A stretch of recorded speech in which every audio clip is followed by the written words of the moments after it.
안녕하십니까. 윤석동 변호사의 노잼 이유 시간입니다. 재미는 없지만 이거라도 알아두면 유익한 법률 이야기. 저는 유익하다고 생각하는데 받아들이는 쪽에서는 또 아닐 수도 있겠지만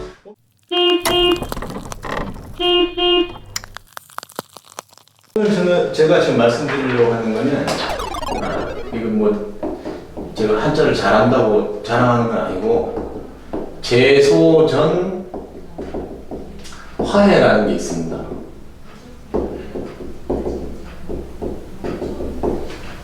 제소전 화해.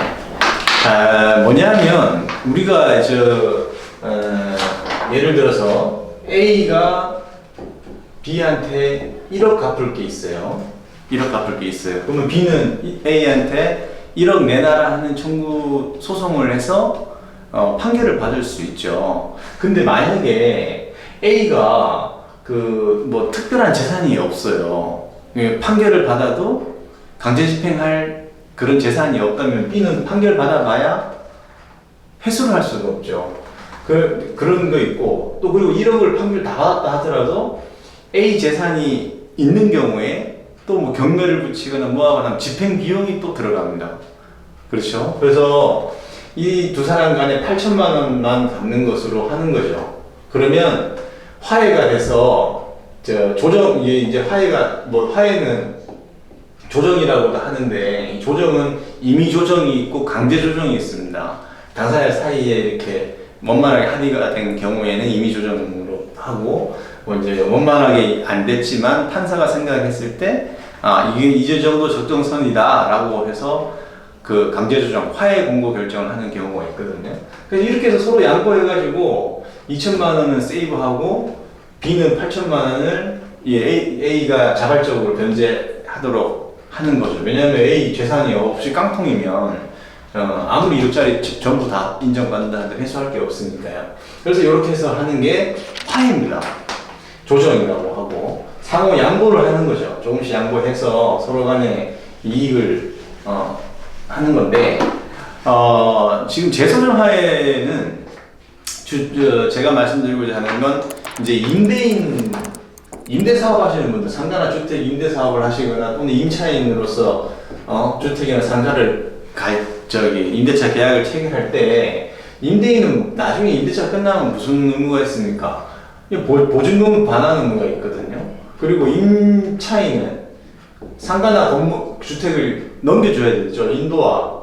그 다음에 나가야 되죠. 퇴거. 그리고 원상 회복 의무가 있죠. 네?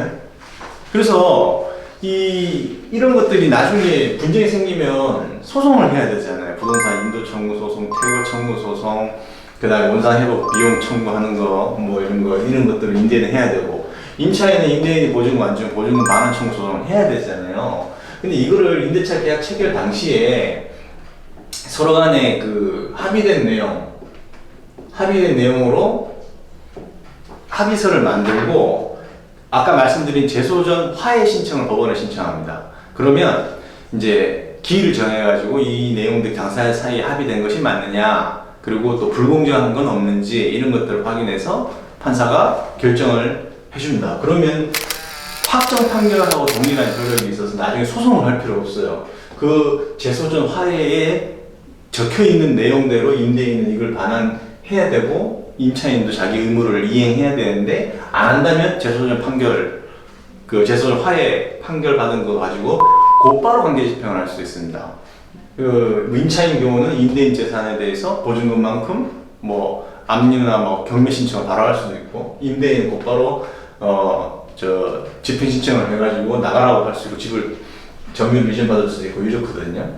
그러니까 이게 지금 공증을 자꾸 쓰시는데, 공증은 어음이나 수표나 또는 대여금이라든지 금액으로 특정되어 있는 경우에는 이 공정증서에 의해서 바로 강제 집행을 재판 없이 할 수 있는 것 뿐이고, 이런 인도, 퇴거, 무슨 약속, 금전이 아닌 금전으로 금액으로 특정될 수 없는 그런 것들은 공증서가에 아무 의미가 없습니다. 이거는. 그래서 자꾸 공증은 이렇게 하는데 효력이 없으면 재판 따로 해야 되는데, 인도 집행하고 퇴거 집행하고 이런 거 하려면은 공증 받아놨다 하더라도 임대인으로서는 또 소송해야 되거든요. 그럼 이건 이중으로 돈 날리는 거고. 그래서 보통은 이제 임대인이 그래도 여유롭잖아요. 재소전 화해 신청을 할 때 비용이 드는데 변호사 보수 들고 신청하는 데 있어서. 근데 뭐 반분하면 좋겠지만 그래도 임차인은 그래도 임대인보다 형편이 조금 더 어렵다고 그렇게 되는 게 보통이지 않습니까? 그래서 보통은 저 같은 경우는 이제 상가 많이 가지고 계신 분들이나 이제 주택 많이 가지고 계신 분들 보면 보통은 임대인이 제 의뢰인인데 임대인이 보통 이제 변호사 비용하고 이런 거 다 지급합니다. 하지만 그게 나중에 소송이 됐을 때는 그때는 이제 변호사 보수나 이런 게 많이 비싸지거든요. 재소전 화해 신청은 크게 다툼이 없는 사건이기 때문에 빨리 끝나고 그리고 비용도 변호사 보수도 좀 저렴한 편입니다. 한 번 하면 한 건물에서 임대차가 여러 건 이루어지면 재소전 화해 한 번에 10건씩 하기도 하고 그 이상도 하긴 하지만 어쨌든 재소전 화해라고 하는 게 있다. 이게 판결하고 똑같은 건데 나중에 서로 간의 약속을 안 지켰을 때 이 재소전 화해 결정문 가지고 강제 집행을 할 수 있다. 그래서 임대차 또 임대업으로 임대 수익을 얻는 분이시나 아니면은 임차인 입장에서도 이런 보증금 회수라든지 원상회복 범위 같은 걸 정해 놓는 게 좋거든요. 그래서 임대차를 할 때 재소전 화해 이런 것들을 공증은 의미가 없어요. 공증은 무조건 금액만 강제 집행을 바로 할 수 있는 거니까. 그러니까 재소전 화해가 있다라는 거 알아두시고 활용할 수 있으면 한번 이용해 보시기 바랍니다.